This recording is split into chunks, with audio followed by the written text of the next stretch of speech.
Eric धीरे धीरे corridor से गुजर रहा था। वह स्कूल बिल्डिंग से बाहर निकल रहा था, घर लौटने की कोशिश में, और किसी का ध्यान अपनी ओर खींचना नहीं चाहता था।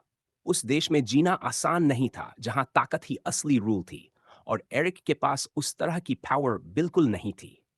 उस कॉरिडोर में कई लोग थे। एंडरसन वर्थिंगटन, स्कूल का सबसे पॉपुलर लड़का, और उसके दोस्त एरन ग्रेग और माइकी डिक्सन। दोनों के पास ऐसे अजीब ब्रेन क्रिस्टल पावर्स थे जिनसे एक चिपचिपा कोरोसिव स्लाइम बना सकता था, जिसे वह किसी यूजेबल वेपन में बदलने की कोशिश कर रहा था, और दूसरा फ्लैश ईटिंग बग्स पैदा कर सकता था। ये पावर्स एरिक के हिसाब से भी अजीब थे, जबकि एरिक के पास बस प्लांट्स को तेजी से ग्रो कराने की शक्ति थी, यानी उसकी प्लांट अवेकनिंग एबिलिटीज। लेकिन बात यह नहीं थी कि इन लोगों की मौजूदगी एरिक को डराती थी। असल में उसकी नज़र लोगन रीड और उसके ग्रुप पर थी। लोगन कॉरिडोर में एरिक की तरफ आते हुए चल रहा था। एरिक ने गलती से उसे एक सेकंड से ज्यादा देर तक देख लिया। लोगन एरिक के पास से निकल गया, जिससे एरिक ने राहत की सांस ली। लेकिन तभी लोगन मुड़ा और चिल्लाया, हे एरिक! उसने एरिक के कंधे पकड़कर सीधा उसके चेहरे पर पंच मारा। एरिक घुटनों पर गिर गया, उसकी नाक से खून बह रहा था। लोगन ने दोबारा पंच मारा, और एरिक की नजर उसके टॉर्मेंटर के चेहरे से हट ही नहीं सकी। वही चेहरा, उसके नाइटमेयर्स का चेहरा, एक मॉन्स्टर जैसा। This is because you are a loser, Logan ने चीख कर कहा, चेहरे पर एक ईवल ग्रिन के साथ। उसके दोस्त पास खड़े हंस रहे थे। स्टॉप लोगन, प्लीज। एरिक ने खून से सने हाथ आगे कर दिए। लोगन ने एरिक का हाथ पकड़कर उसे पीठ के पीछे दबा दिया। हाथ एक अजीब से एंगल में मुड़ गया, और कल की मारपीट का दर्द फिर फाउंटेन की तरह उभर आया। लोगन प्लीज, एरिक चिल्लाया, खुद को छुड़ाने की कोशिश करते हुए, जबकि लोगन उसे लगभग घोंट रहा था। शट अप, लोगन चीखा। कई लोग दूर खड़े ये दृश्य देख रहे थे, लेकिन किसी की आंखों में कंपैशन की एक बूंद भी नहीं थी। एरिक उनके लिए कचरा था, जैसे उसका ब्रेन क्रिस्टल। उसका ब्रेन क्रिस्टल लड़ाई के लिए बेकार था, और यूटिलिटी के नाम पर भी लगभग कुछ नहीं। जॉर्म स्केल पर उसकी रैंक थी ई, और फेयरबिट स्केल बताता है कि ब्रेन क्रिस्टल कितना कितना मैना स्टोर कर सकता है, पर वह सिर्फ एफ था। इस वजह से उसके लिए ब्रेन और क्रिस्टल के बीच नई कनेक्शंस बनाना लगभग असंभव था। ब्रेन क्रिस्टल कनेक्शन ही किसी भी इंसान की असली पहचान थी। जितने ज्यादा और जितनी मजबूत ये कनेक्शंस हो, उतना पावरफुल उनका बीसीपी ब्रेन क्रिस्टल पावर होता था। एरिक का सिर्फ एक ही कनेक्शन था, जो जन्म से था, और वह भी इतना कमजोर कि उसकी पावर्स बस नाम की थी। इसी वजह से वह नीचे से नीचे वाले रैंक पर स्टक था, एफ सिग्मा 1 ई। एरिक ने कोशिश की कि लोगन की पड़ से छूट जाए, लेकिन वह बुली उससे कहीं ताकतवर था।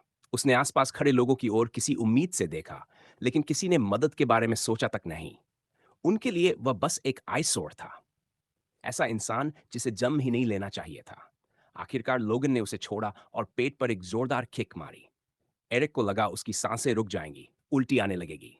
3 बार गा गा गा, उसके मुंह से लार टपक रही थी, सांस लेना भी मुश्किल हो रहा था। धीरे धीरे एरिक उठा और चेहरे से खून पोंछा। लोगों ने बुलिंग देखी, लेकिन किसी को फर्क नहीं पड़ा। इंडिफरेंस उनके चेहरे पर साफ दिखाई दे रही थी। ट्रैश! लोगन के दोस्त तक हते हुए वहां से निकल गए। एरिक कॉरिडोर से भागता हुआ बाहर आया। आंसू रुक ही नहीं रहे थे। उसे हर दिन ऐसे बुली तंग करते थे जिनके पास उससे की बेहतर ब्रेन क्रिस्टल पावर्स थीं। यह मायने नहीं रखता था कि एरिक पढ़ाई में कितना अच्छा है, उसकी पावर यूजलेस थी। और उस देश में यही सबसे बड़ी बात थी। वह स्कूल बिल्डिंग से बाहर आया और घर की तरफ चल पड़ा। दुकानदार और लोग उसे देखकर हैरान भी नहीं होते, यह रोज का दृश्य था। और फिर भी वे लोग भी उसे किसी बग की तरह देखते थे। उन्हें पता था वह कौन है, लूशियस रोमनो का निकम्मा बेटा। लूशियस, जिसके पास अकापा 3C जैसी अद्भुत शक्ति थी, जिससे वह 4 शैडो क्लोन्स बना सकता था, लेकिन जो अपनी ऑब्सेशन में इतना डूबा था कि वह अपने बेटे को कुछ भी देकर नहीं गया। एरिक घर पहुंचा, एक लंबी अकेली वॉक के बाद। उसके लिए कोई नहीं आता था, ना पेरेंट्स, ना फ्रेंड्स, ना सिबलिंग्स। वह एक ऐसी दुनिया में अकेला फेंका गया था जो उसे रिजेक्ट कर चुकी थी, और उसका पिता पता नहीं कहां था। उसने दरवाजा को अंदर, वही पुरानी दुनिया, एक छोटा अपार्टमेंट, एक पुरानी बिल्डिंग में, एक छोटी किचन, एक बाथरूम, और वही लिविंग रूम जिसमें उसका बेड भी रखा था। महंगा फर्नीचर तो दूर, जीने लायक चीजें भी मुश्किल से थीं। पिता ने जितना छोड़ा था उतना बस सरवाइव करने के लिए काफी था, कंफर्ट के नाम पर कुछ नहीं। एरिक को तो स्कूल के बाद काम भी करना पड़ता था। वह पास के फार्म में अपनी प्लांट अवेकनिंग एबिलिटीज का उपयोग करके प्लांट्स को तेजी से ग्रो करवाता था, लेकिन पे बहुत कम थी।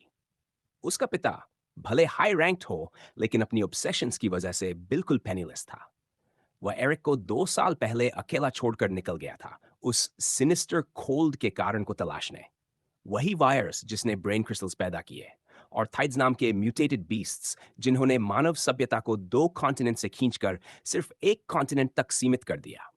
फिर भी जमीन रिक्लेम करने की कीमत इतनी भारी थी कि इंसानों के बीच ही डिविजन्स शुरू हो गए, और आखिर में 7 नेशंस बने: हिन, प्रार, रेरायफ, खुनलर्प, लिगार्म और फ्रैंट, जहां एरिक रहता था।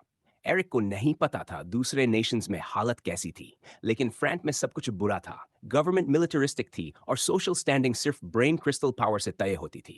डिस्क्रिमिनेशन, हेट, यही इस देश की नींव थी, और एरिक इसे दिल से नफरत करता था। जितनी नफरत वह खुद से करता था, और जितनी वह अपने पिता से करता था जिसने उसे अकेला छोड़ दिया। एरिक ने अपनी चीजें टेबल पर फेंकी और बाथरूम चला गया।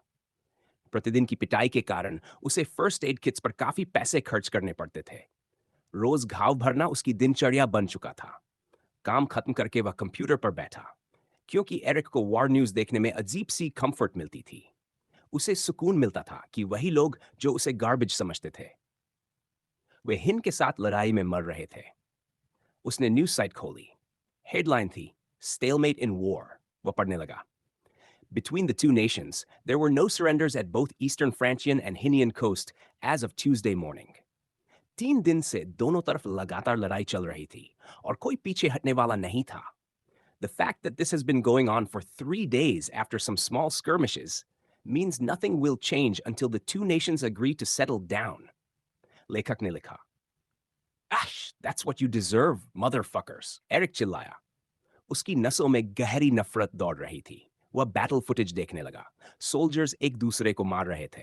यह दृश्य उसके पेट में हलचल पैदा कर देता था, लेकिन साथ ही उसे अजीब सी खुशी भी देता था। कुछ देर बाद वह ब्राउजर बंद करता है, बेड के पास जाकर अपना यूनिफॉर्म उतारता है। नग्न होकर वह स्ट्रेचिंग रूटीन शुरू करता है। योगा जैसे पोजेस, शोल्डर्स रोलिंग, नेक रोटेटिंग, सालों से यही रूटीन था। फिर भी उसके मसल्स अब भी दुखते रहते। सिर्फ 16 साल की उम्र में वह 30 जैसा दिखने लगा था, लगातार पिटाई और जख्मों की वजह से। उसके शरीर के कई हिस्से वैसे नहीं रहे, कुछ मूवमेंट्स पर दर्द होता था। तभी दरवाजे में कीज घूमने की आवाज आई। एरिक ने मुड़कर देखा, और उसे अपनी आंखों पर यकीन नहीं हुआ। दरवाजा खुला, और उसके सामने खड़ा था उसका पिता। लूशियस रोमनो लौट आया था। एरिक ने दरवाजे से अंदर आते हुए आदमी को देखकर यकीन नहीं किया। उसे इस इंसान को आखिरी बार देखे करीब 2 साल हो चुके थे। चेहरे में ज्यादा फर्क नहीं था, बस पहले की क्लीन शेवन स्किन की जगह अब लंबी काली बियर्ड थी। लेकिन उसके व्यवहार में कुछ गड़बड़ थी। लूशियस किसी अजीब सी जल्दी में था। उसके एवरी मूवमेंट में बेचैनी थी। आंखें इधर उधर घूम रही थी, जैसे कमरे में किसी भी खतरे की तलाश कर रही हों। डैड? दोनों के बीच भारी खामोशी जम गई। हवा में ऐसा टेंशन था कि उसे ऑलमोस्ट छुआ जा सकता था। उस शाम कमरे में एक अजीब बेचैनी भरी हुई थी। लूशियस किसी गहरे ख्याल से बाहर आया और अपने बेटे को देखते हुए बोला, माफ करना, इतने समय से आसपास नहीं था। एरिक कुछ नहीं बोला। उसके पास कहने को बहुत कुछ था, जख्म, शिकायतें, गुस्सा, लेकिन वो बोल न सका। उसकी सांसें भारी हो गई, आंखें ऑलमोस्ट आंसू छोड़ने पर मजबूर, लेकिन उसने खुद को रोका। वह अपने फादर के सामने टूटना नहीं चाहता था। तुम क्या चाहते हो? बस यही शब्द उसके मुंह से निकले। मेरे पास एक्सप्लेन करने का ज्यादा टाइम नहीं है। मैं यहां एक बहुत इंपॉर्टेंट चीज छोड़ने आया हूं। इसे कहीं सेफ जगह छुपाना, और किसी को भी इसके बारे में मत बताना। सीरियसली? तुम यहां मुझे और प्रॉब्लम्स देकर जा रहे हो?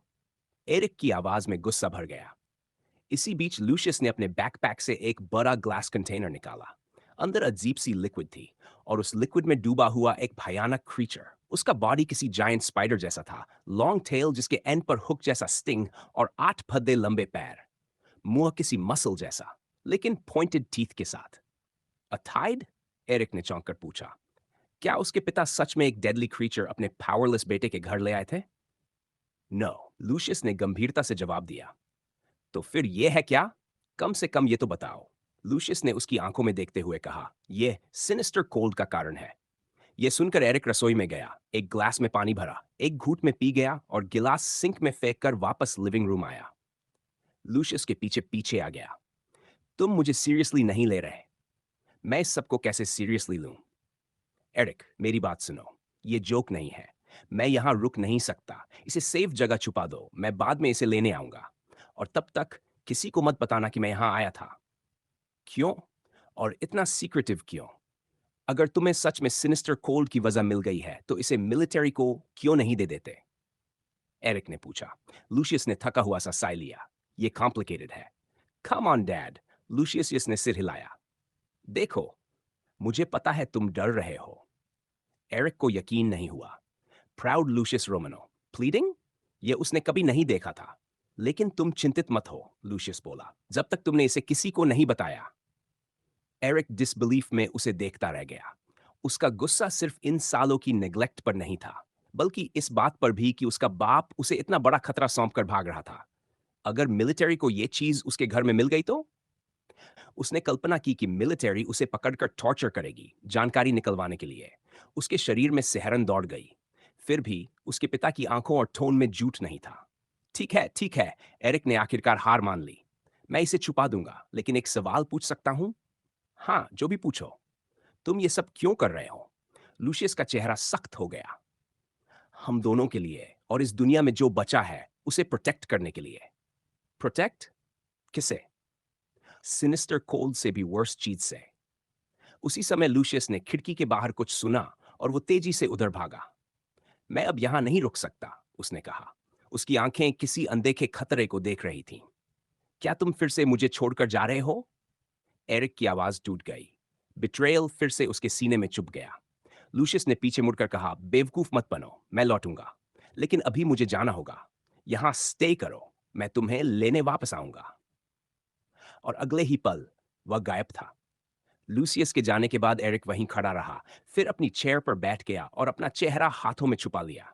चक्कर आने लगे, दिल तेज धड़कने लगा। बस जल्दी वापस आ जाना, उसने धीमी आवाज में कहा। गुस्सा था, लेकिन उम्मीद भी थी। उसकी नजर टेबल पर रखे ग्लास कंटेनर पर गई। पास में क्लॉक था, समय 3 बजे। शिट, मुझे काम पर जाना है। एरिक ने तेजी से अपने फार्म वाले क्लोथ्स पहने। उसकी एबिलिटी क्रॉप्स को तेजी से ग्रो कराने की थी। यूजफुल, लेकिन लड़ाई के लिए बेकार। 3 महीने में उसे मिलिट्री एकेडमी जाना था। वहां उसे भी स्ट्रॉन्गर और ओल्डर लोग होंगे। क्या वे उसे मार ही न दें? उसने बैकपैक उठाया, जैकेट हाथ में ली और टेबल के पास जाते हुए जैकेट कंटेनर से टकरा गई। क्रैश! ग्लास कंटेनर जमीन पर टूटकर फैल गया। लिक्विड पूरे फर्श पर फैल गई। अंदर का क्रीचर बाहर गिर गया। फक! वो जमीन पर पड़े क्रीचर को घूरने लगा। नहीं, मे बी इट्स डेड।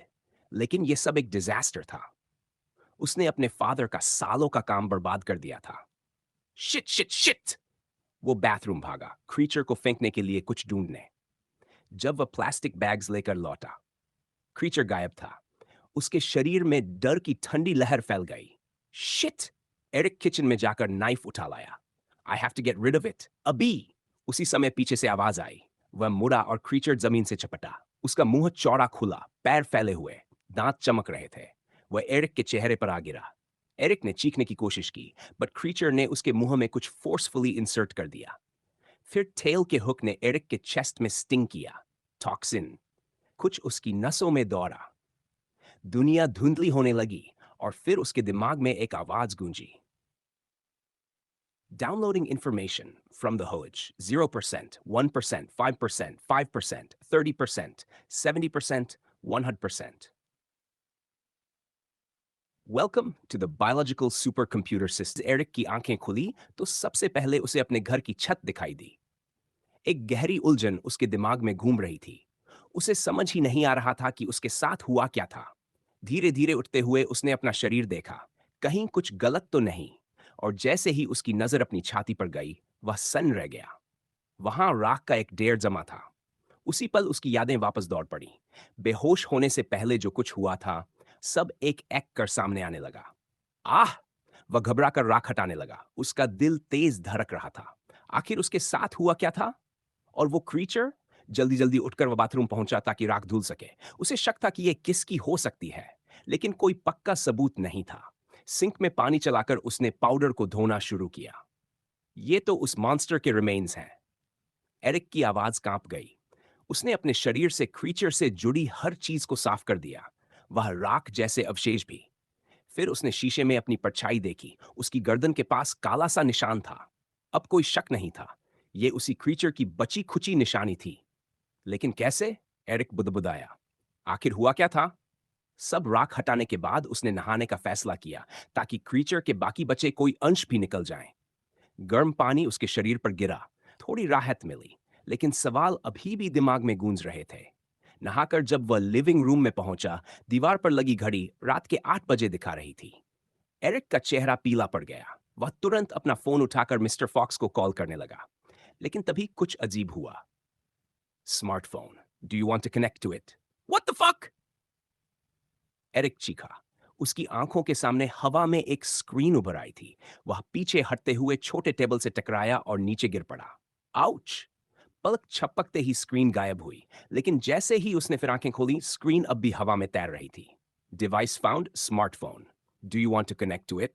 उसके चेहरे पर अविश्वास जम गया था। आखिर यह हो क्या रहा था?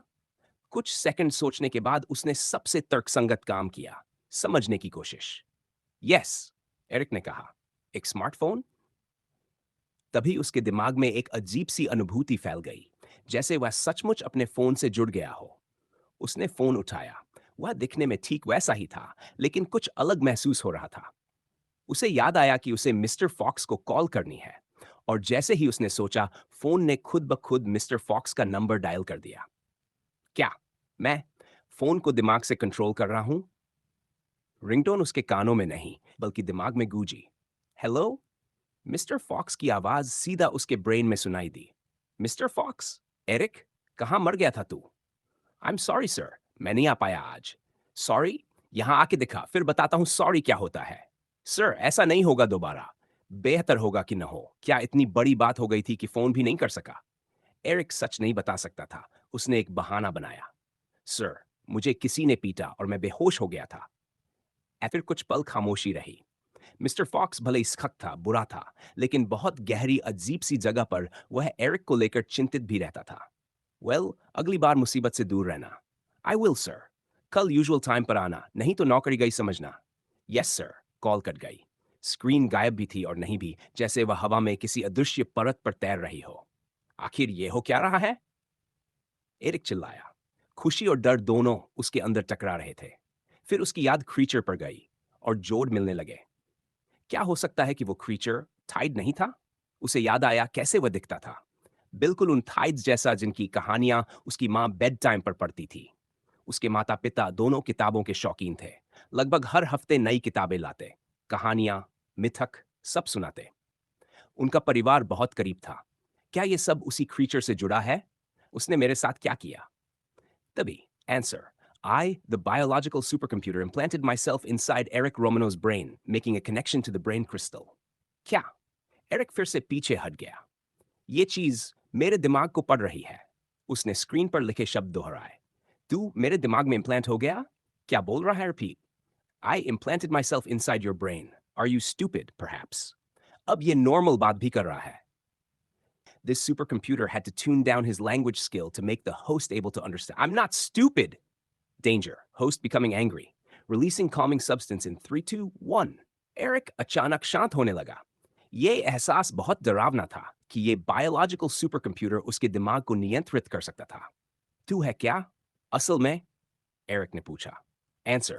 The biological supercomputer is a biological AI created to enhance individuals. It requires energy. Hence, it connected with the host's brain crystal. However, your brain crystal produces very little mana. Strengthen the brain crystal to unlock all functions. Brain crystal को strengthen? क्या बकवास है ये? The host is advised to open the powers window. और वो कैसे? Just will it. Eric अभी भी सोच रहा था कि ये सब hallucination है, या शायद वेनम का असर, या शायद ये सब सच था। शायद उसे कुछ अद्भुत मिला था, अपनी जिंदगी बेहतर करने का मौका। पावर्स? उसने कहा। तुरंत एक नई स्क्रीन उसके सामने खुल गई। ये उसके स्पिरिचुअल प्लांट अवेकिंग एबिलिटीज और बायोलॉजिकल सुपर कंप्यूटर की पावर्स दिखा रही थी। Biological supercomputer powers, brain crystal manipulation, Locked. Brain crystal power strengthening allows gaining energy attribute points. DNA manipulation. DNA strengthening allows gaining strength, intelligence, dexterity attribute points. Analysis gives info about surroundings, plants, creatures, ores. Brain information injector allows direct information download into brain based on touch. Device manipulation allows control of electronic and mana-based devices based on touch. Host powers, rapid growth, plant, allows host to accelerate plant growth. ये क्या है? Eric ने अविश्वास से screen को देखते हुए कहा, मैं होस्ट को याद दिलाता हूं कि यह पावर्स की अवेलेबल लिस्ट है। एरिक कुछ पल के लिए चुप रहा। वह समझना चाहता था कि उसके साथ हो क्या रहा था। उसके सवाल बहुत थे।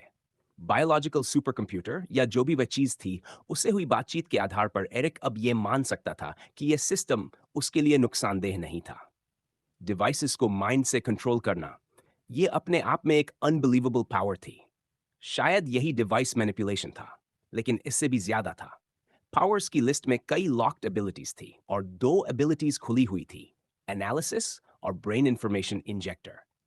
छोटी सी डिस्क्रिप्शन से यह क्लियर था कि इससे वह इंस्टेंट इंफॉर्मेशन ले सकता है, पर कैसे? हे बीएससी, क्या मैं तुम्हें बीएससी कहकर बुला सकता हूं? एरिक ने पूछा। होस्ट बायोलॉजिकल सुपर कंप्यूटर को जैसे चाहे बुला सकता है। गुड। तो मुझे बताओ, एनालिसिस और ब्रेन इंफॉर्मेशन इंजेक्टर एग्जैक्टली करते क्या है? हाँ, एनालिसिस एक फंक्शन है जो होस्ट को उसकी सराउंडिंग्स की इंफॉर्मेशन देता है। यह नजर डालते ही एक्टिवेट होता है। ब्रेन इंफॉर्मेशन इंजेक्टर डेटा पर काम करता है, होस्ट डिवाइस को टच करता है और उस डिवाइस की इंफॉर्मेशन सीधे ब्रेन में डाउनलोड हो जाती है। इससे होस्ट की नॉलेज बढ़ेगी और सुपर कंप्यूटर को बेहतर फंक्शन करने के लिए डेटा मिलेगा। पावर्स हमेशा विल करने से एक्टिवेट होती है। एरिक ने बातें पढ़ी और तुरंत ही एनालिसिस ट्राई करने का फैसला किया। उसने अपने कंप्यूटर की तरफ देखा और एनालिसिस को विल किया। सेकंड्स में उसकी आंखों के सामने एक ट्रांसलूसेंट स्क्रीन उभर आई। Eric Romano's computer, 2 years of life, Builder Clinio Corp, operating system Linux, 60.0.1। Computer के बारे में इतनी डिटेल्ड जानकारी देखकर एरिक दंग रह गया। कुछ तो ऐसी थी जिन्हें वह खुद भी नहीं जानता था। शायद ये मैना या इलेक्ट्रिसिटी से रिलेटेड सेंसिंग का रिजल्ट था। एनालिसिस तो समझ आ गया। अब दूसरा वाला कैसे काम करता है? इंटरफेस कहता है कि डिवाइस को टच करना होगा। एरिक ने पीसी को छुआ। Device found? Eric's personal computer? Yes. Connection to the device? Eric's personal computer? उसने will किया और तुरंत ही उसकी आंखों के सामने कई फाइल्स और बुक्स की लिस्ट खुल गई। Available information. Computer characteristics. Computer assembly guide. Hares and horses. Lions and hunters. Strife of the night. Success of the land. Decay without sin. Determination of reality. आखिरी वाली टाइटल्स वह books थी जिन्हें Eric पहले पढ़ चुका था और जो उसके पीसी में स्टोर्ड थी। तो अगर मैं इनमें से कुछ चुनूंगा तो उसका पूरा कंटेंट मेरे दिमाग में डाउनलोड हो जाएगा? एरिक ने विल किया। एक पल में एक एनर्जी वेव उसकी पूरी बॉडी और माइंड में दौड़ गई और जानकारी सीधे उसकी मेमोरी में भरने लगी। उसे सिर्फ फैक्ट्स नहीं मिले, बल्कि पूरी किताब, हर पैराग्राफ, हर लाइन, हर कैरेक्टर डिस्क्रिप्शन, सब कुछ क्रिस्टल क्लैरिटी के साथ याद हो गया। वाओ! अब मुझे जिंदगी में दोबारा कभी पढ़ाई करने की जरूरत नहीं पड़ेगी। एरिक ने डिसबिलीव सुपर कंप्यूटर होस्ट को सलाह देता है कि वह अपने डेली क्वेस्ट्स चेक करे। डेली क्वेस्ट्स? ये क्या करती हैं? डेली क्वेस्ट्स होस्ट को फीचर्स अनलॉक करने और डीएनए या ब्रेन क्रिस्टल को स्ट्रेंथन करने के लिए एनर्जी देती हैं। कैसे स्ट्रेंथन करना है, होस्ट खुद चूज कर सकता है। एरिक ने विल किया और एक नई स्क्रीन खुल गई। Name: Eric Romano. Age 16-0. Experience 0-100. DNA points 0. Health 89-100. Mana 10-10 attributes. Strength 3. Intelligence 6. Dexterity 4. Energy 1. Available attribute points 0. तो ये बेसिकली मेरी पूरी फिजिकल कंडीशन का समरी है। माना सिर्फ 10 है, इसलिए मेरा पावर F रैंक्ड होगा। वो समझ गया कि 100 एक्सपीरियंस मिलते ही वह लेवल अप करेगा और एट्रीब्यूट्स बढ़ा पाएगा।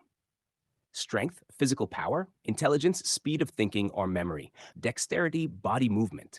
BSc ने भी वही confirm किया। Quests उसने कहा। एक नई screen खुली। Daily Quest 1. Reward 10 experience, 10 DNA points. Penalty none. Eat a healthy meal. Quest 2, reward 10 experience, 10 DNA points, penalty none, train for at least 1 hour, any exercise allowed. Eric आज सिर्फ एक ही quest कर सकता था, इसलिए उसने पहला चूज किया। उसने धारण लेकिन हेल्थी, और उसको खाने के बाद 10 एक्सपीरियंस मिल गए। डेली क्वेस्ट्स 20 एक्सपीरियंस का मास का था, मतलब सिर्फ 5-1। डिनर खत्म होते ही उसने अपने एक्सपीरियंस बढ़ते देखा।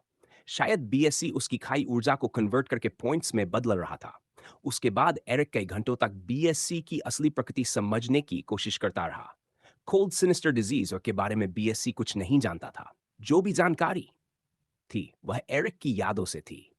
बीएससी ने बताया कि उसे हटाने की कोई भी मेथड नहीं थी सिवाय एरिक को मारने के, और उसकी डेथ के बाद वह खुद एक बायोलॉजिकल सुपर कंप्यूटर बन जाएगा और अपने लिए नया होस्ट ढूंढेगा। यह बात डरावनी थी, लेकिन फिर उसने सोचा मरने के बाद उसे फर्क ही क्या पड़ेगा। लेट नाइट वह सोने चला गया। अगला दिन स्कूल और वर्क दोनों का था, दोनों मिस नहीं कर सकता था। अगली सुबह एरिक जल्दी उठा, थका हुआ, आंखें लाल। रात भर उसके सपने अजीब थे।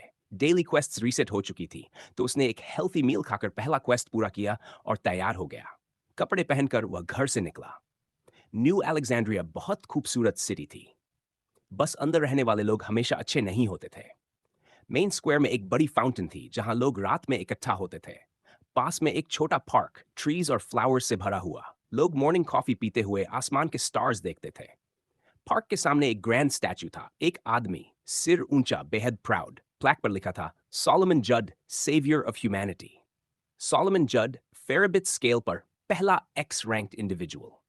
उसका एग्जैक्ट रैंक आज तक हिडन है, लेकिन अचीवमेंट्स ने साबित किया कि वह ह्यूमन हिस्ट्री का सबसे पावरफुल व्यक्ति था। उसके पावर्स ने पूरे कॉन्टिनेंट को मुक्त कराया था। दूसरा कॉन्टिनेंट अभी भी टाइड्स के कंट्रोल में था। रिचर्डसन के साथ गई आखिरी एक्सपीडिशन में वही पावरफुल टाइड ने सोलोमन और पूरी टीम को मार दिया, और ह्यूमैनिटी 7 नेशंस में बंट गई। स्टैचू के पास वाली बेंच पर वही आदमी बैठा था, ब्लैक सूट, लंबे कोट में। एरिक को रोज ब्रूजेस के साथ देखता था। दोनों ने नजरें मिलाई। मैन ने सिर हिलाया, लेकिन बात नहीं हुई। वे एक दूसरे को जानते नहीं थे, बस देखते थे। न्यू अलेक्जेंड्रिया फ्रांस की राजधानी कोस्ट के पास नॉर्थ वेस्ट में और 3 डिस्ट्रिक्ट्स में डिवाइडेड थी, north, east, west. North business और इंडस्ट्रीज, ईस्ट फैमिलीज, शॉप्स, लेकिन पुअरेस्ट वेस्ट एकेडमीज और मिलिट्री फैसिलिटीज। एरिक का स्कूल भी वेस्ट डिस्ट्रिक्ट में था। 15 मिनट चलने के बाद वह मेन ट्रेन स्टेशन पहुंचा। ट्रेन में बैठा और कुछ बच्चों की शोरगुल से बचते हुए 10 मिनट्स बाद वेस्ट डिस्ट्रिक्ट पहुंच गया। स्कूल पहुंचते ही उसने गहरी सांस ली। एक और नाइटमेयर डे शुरू होने वाला। एरिक बिल्डिंग में दाखिल हुआ और लंबे कॉरिडोर से होता हुआ अपनी क्लास की तरफ पढ़ने लगा। थॉर्नटन हाई स्कूल, जहां एरिक पढ़ता था, न्यू अलेक्जेंड्रिया के वेस्टर्न डिस्ट्रिक्ट में था। इसे मैक्स थॉर्नटन, एक बेहद ताकतवर इंसान, ने स्थापित किया था। बाहर दर्जनों फ्लोटिंग कार्स बच्चों को गेट पर छोड़ने के लिए उतर रही थीं। थॉर्नटन हाई पूरे फ्रांस में मशहूर था, क्योंकि यहीं से कई ब्लैक गार्ड्स निकलते थे। वही संगठन जो थाइड्स को मैफी कॉन्टिनेंट से बाहर रखता था और दुनिया भर के क्रिमिनल फैक्शंस का सफाया करता था। ब्रेन क्रिस्टल पावर्स के कारण अपराध बढ़ गया था, और ऐसे में ब्लैक गार्ड्स ही थे जो इस अराजकता को काबू में रखते थे। स्कूल एक विशाल मेटल बिल्डिंग में बना था, इंडस्ट्रियल लेकिन खूबसूरत। ऊपर एक बड़ा स्काईलाइट था जो पूरे हॉल में धूप फैला देता था। अंदर लंबी गलियारों में फैली कई क्लासेस, एक कैफेटेरिया, रेस्टोरेंट, एक बड़ा लाइब्रेरी हॉल और एक वृहद जिम्नेजियम था जहां बच्चे अपने ब्रेन क्रिस्टल पावर्स को नियंत्रित करना सीखते थे। Swimming pool, martial arts rooms, exercise bikes, सब उपलब्ध था। न्यू अलेक्जेंड्रिया में हर बच्चा ऐसा पावर लेकर पैदा होता था, इसलिए स्कूल की स्ट्रक्चर ही अलग थी। पहले कनेक्शन बनाना, फिर नियंत्रण सीखना, और उसके बाद मिलिट्री एकेडमी जाकर उसे कम्बैटिव तरीके से यूज करना। इस सुबह एरिक की क्लास ब्रेन क्रिस्टल कनेक्शन वाली थी। एरिक को यह क्लासें सबसे ज्यादा शर्मिंदा करती थी, क्योंकि वह अपने क्रिस्टल से कोई कनेक्शन बना ही नहीं पाता था।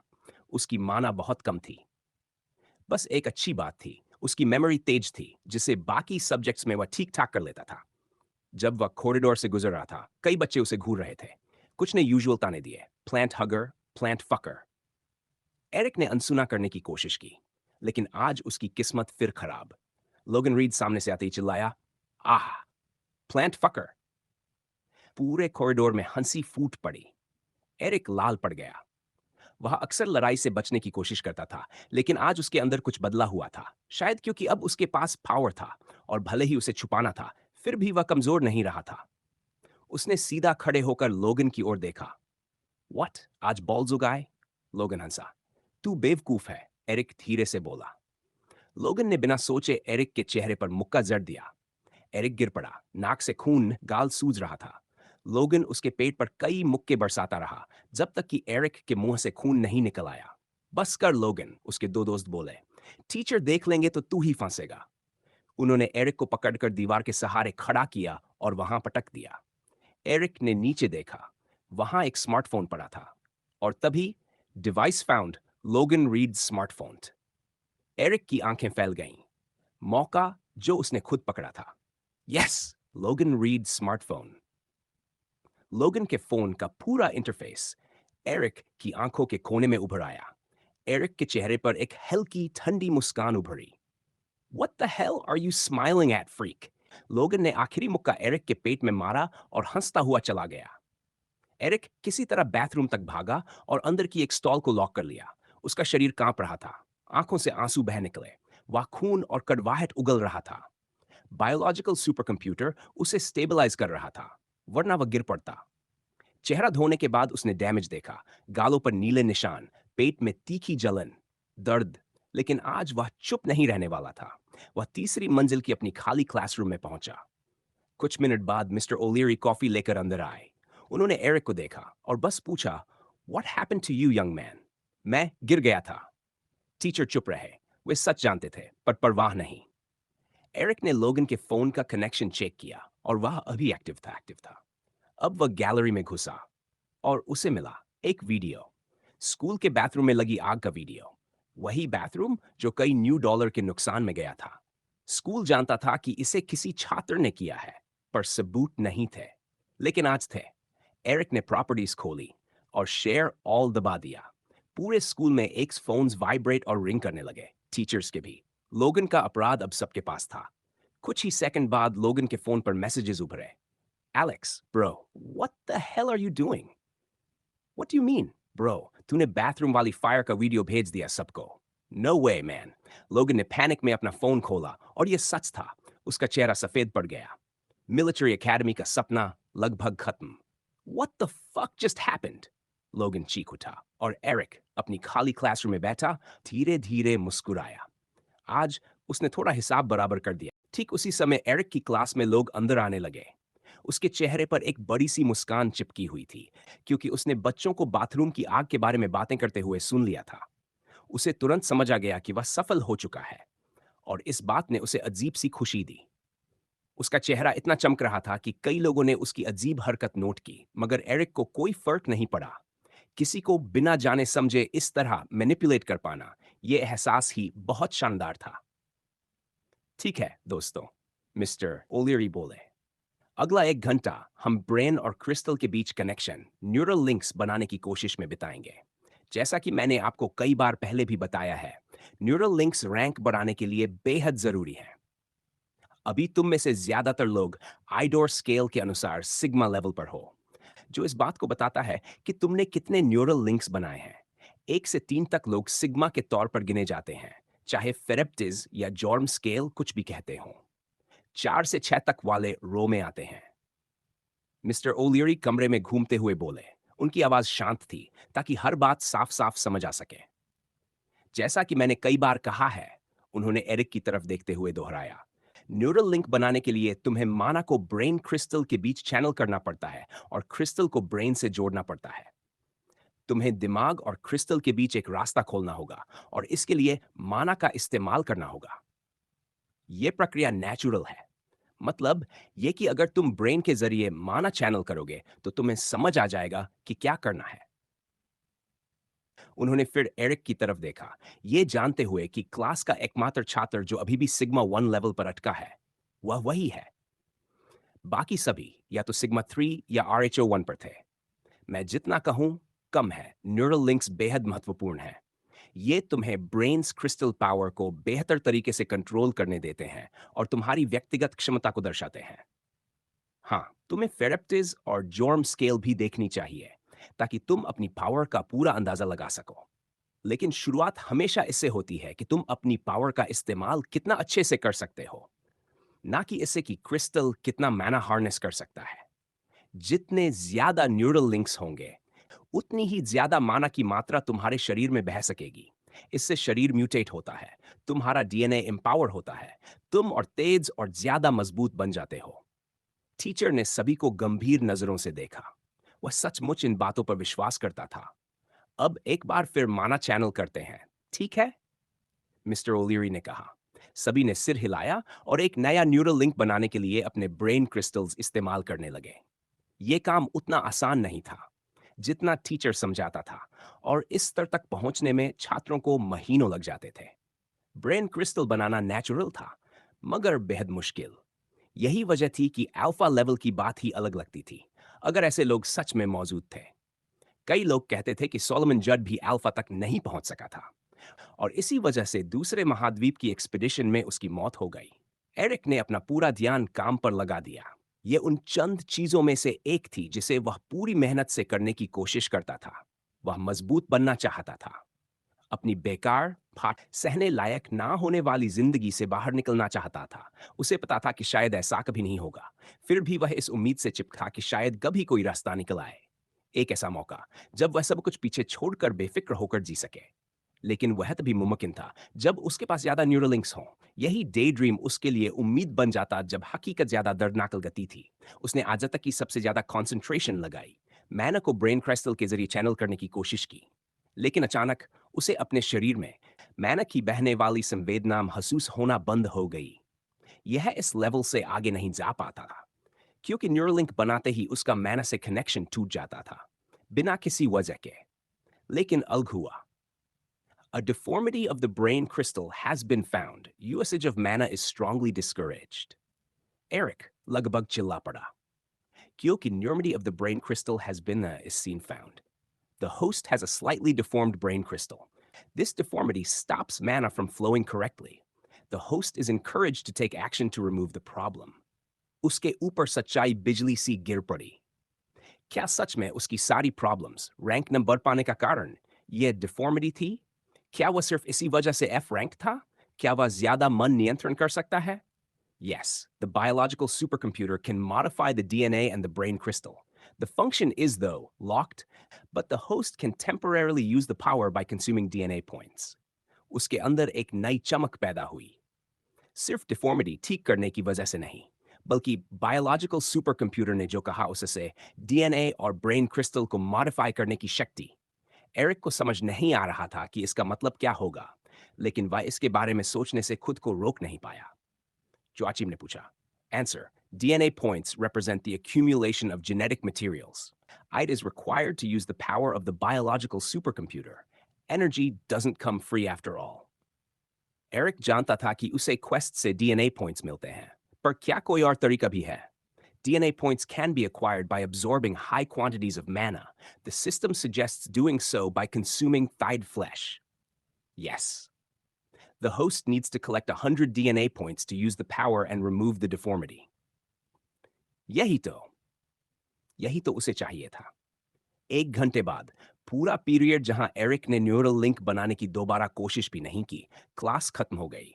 फिर मैथ, ज्योग्राफी, हिस्ट्री और बाकी सब्जेक्ट्स के पीरियड शुरू हुए। इसके बाद लंच ब्रेक आया। छात्र कैफेटेरिया की तरफ जाने लगे। एरिक हमेशा की तरह एक कोने में अकेला बैठा था, लेकिन इस बार वह बेहद खुश था। एक तो बायोलॉजिकल सुपर कंप्यूटर की डिफॉर्मिटी वाली बात, और दूसरा लोगन। उसने सुना था कि लोगन को प्रिंसिपल ने बुलाया था, और बात एक पूरे घंटे तक चली थी। किसी को नहीं पता कि क्या हुआ, पर लोगन और उसके दोस्तों के काले एंड बुझ चुके चेहरे देखकर अंदाजा लगाना मुश्किल नहीं था कि नतीजा अच्छा नहीं निकला। लंच जल्दी बीत गया, आखिरी घंटी बजी, और स्कूल खत्म हो गया। छात्र भागते हुए दरवाजे की तरफ आए। खुले का इंतजार करते हुए वे बातचीत करने लगे। एरिक कान लगाकर उनकी बातें सुन रहा था। वे लोगन की ही चर्चा कर रहे थे। एरिक जानता था कि वह जो कर रहा है वह अच्छा नहीं है, लेकिन जो भी था यह उसे बहुत अच्छा लगा। क्या उसने लोगन और उसके दोस्तों की जिंदगी बर्बाद कर दी? शायद, या शायद नहीं। लेकिन एरिक उम्मीद कर रहा था कि हाँ। वह जल्दी से बिल्डिंग से बाहर निकल गया। आमतौर पर उसके उम्र के बच्चे जिम में ट्रेनिंग करते, बॉडी और ब्रेन क्रिस्टल पावर्स बढ़ाने के लिए, पर एरिक ऐसा नहीं कर सकता था। इसलिए वह सीधा मिस्टर फॉक्स के फार्म की ओर जा रहा था। फिर घर पहुंचकर ट्रेनिंग करेगा और अपनी दूसरी डेली क्वेस्ट पूरी करेगा। स्कूल में ट्रेनिंग ज्यादा प्रभावी होती, पर वह अपने एफ रैंक्ड पावर के साथ और अटेंशन नहीं चाहता था। वह और बुलिंग, बीटिंग, गालियां कुछ नहीं झेलना चाहता था। इसलिए उसने हमेशा की तरह फार्म जाने का फैसला किया, जहां वह अपनी पावर इस्तेमाल कर सके और क्वेस्ट भी पूरी कर सके। अगर सब सही चलता रहा, तो 4 दिनों में वह लेवल अप कर सकता है और अपनी ब्रेन क्रिस्टल की कमी को ठीक कर सकता है। फार्म पहुंचने के लिए एरिक को नॉर्दर्न डिस्ट्रिक्ट जाना था। जैसा रोज करता था, उसे ट्रेन लेनी थी, इसलिए वह फुटपाथ पर चलता हुआ स्टेशन की तरफ बढ़ गया। शहर हमेशा की तरह चहल पहल से भरा था।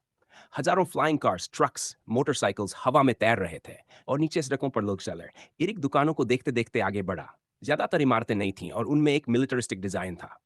इरिक को इस देश की यह बेकार टेस्ट बिल्कुल पसंद नहीं थी, लेकिन यह तो सबसे छोटी समस्या थी जो ऊपर बैठे लोग सच में झेल रहे थे। आगे बढ़ते हुए उसने देखा कि लोग उसी दिशा में जा रहे थे जहां वह जा रहा था। वह अभी भी चोटिल था। लोग उसे देखते, पर कोई रुककर पूछता भी नहीं था। शायद इस शहर ने ऐसी हालत वाले बच्चों को देखने की आदत डाल ली थी। जैसे ही स्टेशन करीब पहुंचा, शहर, बेघर लोग, भिखारी, नशेड़ी चारों तरफ, कचरे सेर की बड़ी सी जमीन, आसपास के घर वाले गंदगी साफ कर रहे थे। कुछ देर बाद वह स्टेशन पहुंच गया, जो देश के बाकी स्टेशनों से ही बड़ा था। उसने रोज की तरह नॉर्थ साइड टिकट्स खरीदे, ट्रेन में चढ़ा और थोड़ी देर बाद पहुंच गया। स्टील बार की फेंसिंग से गिरा था, गेट ताले से बंद थे। एरिक ने सावधानी से उनके पास जाकर अपनी हुडी की जेब से कीचेन निकाला, चाबी लगाई, ताला खोला, गेट धक्का देकर खोला और अंदर चला गया। पूरा इलाका बहुत बड़ा था। प्रॉपर्टी के बीचों बीच खड़ा था मिस्टर फॉक्स का बड़ा सा घर और उसके आसपास कई सारे एनक्लोजर बने हुए थे, जिनमें अलग अलग जानवर रखे जाते थे। डॉग्स, शीप, डक्स और चिकन्स की रखवाली करते थे, जैसे कि कहीं से कोई वाइल्ड एनिमल आ जाए। एरिक को हमेशा लगता था कि डॉग्स रखना बेकार है, क्योंकि टाइड्स की वजह से कॉन्टिनेंट में अब वाइल्ड एनिमल्स बचे ही नहीं थे। लेकिन मिस्टर फॉक्स जिद पर अड़े रहते थे।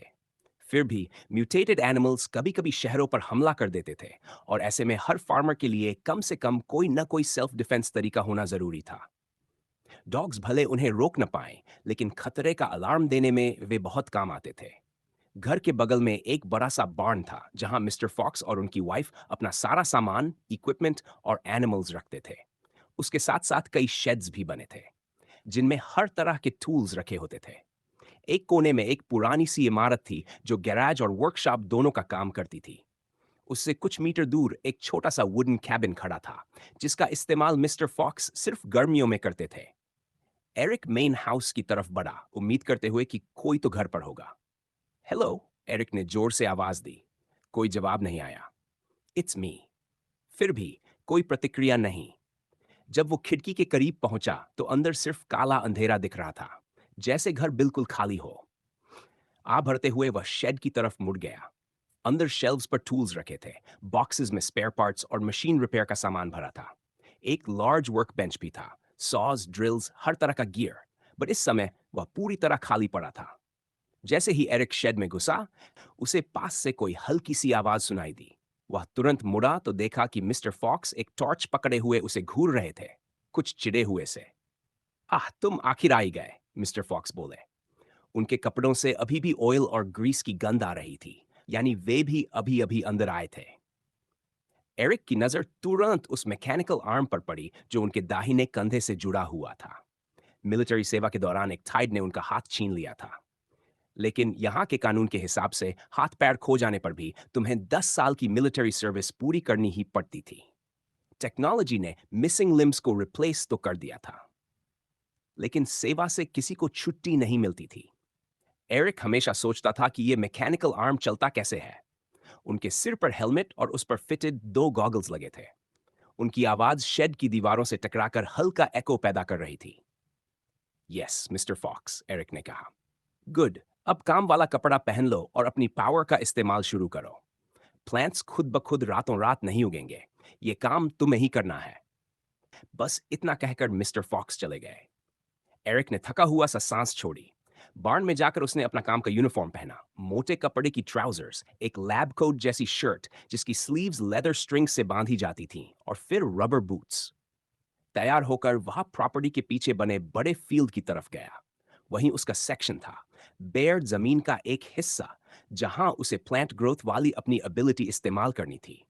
हर दिन की तरह है, आज भी यही रूटीन था। एरिक काम करता, प्लांट्स उगाता, फिर मिस्टर फॉक्स फसल काटते और तुरंत बेच देते। एरिक को उसके बदले बस थोड़े से पैसे मिलते, क्रम्स, लेकिन उसे पता था कि बाकी लोग उसे से काम पर रखने से भी मना कर देते। उसके एफ रैंक्ड पावर की वजह से उसे कोई सम्मान नहीं मिलता था। ब्रेन क्रिस्टल पावर यहां सिर्फ एनर्जी नहीं थी, वह किसी की मसल स्ट्रेंथ, ए कॉम्बैट स्किल और ओवरऑल वर्थ का पैमाना भी थी। मजबूत लोगों की कोई कमी नहीं थी। एरिक उनके सामने कुछ भी नहीं था। वह प्लांट्स के पास झुका और मिट्टी को छू लिया। जैसे ही उसने सॉइल टच की, उसकी पूरी बॉडी में एक इलेक्ट्रिक सी लहर दौड़ गई। उसके बाल खड़े हो गए, सिर हल्का सा घूमने लगा। फिर अचानक वो फेमिलियर सेंसेशन आया, जैसे उसकी बॉडी में एनर्जी भर गई हो और वो फटने वाली हो। उसने उस एनर्जी को नीचे जमीन में पुश किया। हीट की एक तेज वेव निकली, हवा गर्म हो गई, ह्यूमिडिटी बढ़ गई, और फिर नेचर की महक, फ्रेश वेजिटेशन की खुशबू हवा में भर गई। सेकंड्स में प्लांट की नई लीव्स उभर आई और ग्रोथ तेज हो गई। एरिक ने अपनी एबिलिटी और जोर से चैनल की, और कुछ ही मिनटों में पूरा हिस्सा हरियाली से भर गया। बुशेस, वेजिटेबल्स, क्रॉप्स सब धरती से उभरने लगे। लेकिन उसकी बॉडी का टेम्परेचर बढ़ने लगा, स्वेट बहने लगा, सांस भारी हो गई, और फिर एबिलिटी एकदम से रुक गई। एरिक जमीन पर ढह गया। Are you all right? Mister Fox ने पूछा। तुम्हारा चेहरा तो बिल्कुल सफेद पड़ गया है और पूरा पसीने में भीगे हो। एरिक ने धीरे धीरे आंखें खोली। मिस्टर फॉक्स उसके पास खड़े थे, हाथ में पानी का गिलास लिए। एरिक ने पूरा पानी पी लिया और ग्रास पर लेट गया। यस, मेरा आज का काम हो गया, वह बोला। गुड। मिस्टर फॉक्स पूरी तरह बुरे इंसान नहीं थे। उन्हें पता था एरिक की जिंदगी कितनी मुश्किल है, इसलिए वे कोशिश करते थे कि उसे ज्यादा एक्सप्लॉइट न करें। लेकिन हाँ, फायदा तो उठाते ही थे। एरिक की पावर उन्हें रोज मोटा मुनाफा दिलाती थी, और उसे बदले में मिलते थे सिर्फ 20 न्यू डॉलर्स। फिर भी मिस्टर फॉक्स उसे इंसान की तरह ट्रीट करते। बाकी लोग तो उसे इंसान समझते भी नहीं थे। इसीलिए एरिक यहां काम करना पसंद करता था। घास पर ले लेटे उसके मन में वही ख्याल लौट आए, अगर वह अपनी ब्रेन क्रिस्टल डिफॉर्मिटी ठीक कर ले तो उसका फ्यूचर कैसा होगा? बायोलॉजिकल सुपर कंप्यूटर एक वरदान है या अभिशाप? क्या वो एक मॉन्स्टर बन जाएगा या ह्यूमैनिटी का कोई हीरो? उसके ख्याल उसे बचपन में ले गए, जब पहली बार उसका पावर मेजर किया गया था। वह तब सिर्फ 4 साल का था। डॉक्टर जोल्टन ने टेस्ट करके बताया था कि एरिक का पावर एफ रैंक। उसके पिता पर मानो आसमान टूट गया था। एरिक के लिए नहीं, लेकिन उनके लिए ये एक लाइफ लॉन्ग सजा थी। एरिक ने सोचा, शायद इसी वजह से लूशियस ने सिनिस्टर कोल्ड की समस्या को हल करने में अपनी जान लगा दी थी। उसने घर कुछ अजीब सी चीज ला कर दी थी, बायोलॉजिकल सुपर कंप्यूटर, जिसके अंदर ब्रेन और डीएनए एडिटिंग की शक्ति थी। अगर ये सच में काम करे तो वह अपनी पावर बदल सकता है, उसे स्ट्रॉन्गर बना सकता है। Better, faster. ये सोचकर ही उसकी रूह कांप उठती थी। वह क्रॉप फील्ड की तरफ देखता रहा। ताजी हरियाली, नई जिंदगी। नेचर की रेजिलियंस हमेशा उसे प्रेरित करती थी। हे किड, मिस्टर फॉक्स ने कुछ देर बाद पुकारा। कैरेट्स हार्वेस्ट कर दो, अंधेरा होने वाला है। Sure thing, mister Fox. Carrots खत्म करके वह शेड की तरफ चल पड़ा, कपड़े बदलने के लिए। तभी पीछे से कदमों की आवाज आई। 2 आदमी अंदर आए, एक लंबा पतला, दूसरा छोटा मोटा, ब्लैक लेदर जैकेट्स पहने हुए, चेहरों पर मास्क्स। उनके जैकेट्स पर एक क्रॉस वाला पिन था, क्रिस्टल क्रॉस गैंग, फ्रैंक की सबसे बदनाम क्रिमिनल ऑर्गेनाइजेशंस में से एक। उनके पास वेपन्स नहीं थे, शायद जरूरत भी नहीं थी। उनके बीसीपी, ब्रेन क्रिस्टल पावर्स, काफी थे। एक आदमी ने एरिक की तरफ उंगली उठाई। Where is your employer? Eric उन्हें पहचान गया। उसकी रीढ़ में सिहरन दौड़ गई। मिस्टर फॉक्स घर में है, कपड़े बदल रहे हैं, एरिक घबराते हुए बोला। आदमी और करीब आया। एरिक पीछे हट गया। कह दो अपना ड्यू लेकर बाहर आए, अभी। एरिक जान बचाकर बाहर भागा और मिस्टर फॉक्स को चेतावनी दी। पुराना आदमी तुरंत बाहर आया और हमेशा की तरह एक मोटी रकम उन्हें दे दी, 10,000 न्यू डॉलर्स। गैंग वाले चले गए। मिस्टर फॉक्स दांत भींचकर बोले, भाड़ में जाए ब्लैक गार्ड्स। क्या उन्हें यह सब बंद नहीं कराना चाहिए? फिर उन्होंने एरिक को 20 न्यू डॉलर्स पकड़ा दिए। एरिक चुपचाप पैसे लेकर घर की तरफ चल पड़ा। तेज कदमों से, जैसे डर अभी भी उसके पीछे दौड़ रहा हो। एरिक तुरंत ही इलाके से निकल गया। क्रिस्टल क्रॉस गैंग के लोग मिस्टर फॉक्स के फार्म पर पैसे मांगने आ चुके थे। ये पहली बार नहीं था। फिर भी वह उनके पास से जितना दूर रह सके रहना चाहा था, खासकर तब जब मिस्टर फॉक्स भी वहीं हो, क्योंकि ज्यादातर वक्त वे अपनी गुस्से की आग एरिक पर उतार देते थे। यंग मैन तेजी से ट्रेन स्टेशन की तरफ दौड़ा, जो पैदल सिर्फ 10 मिनट दूर थी।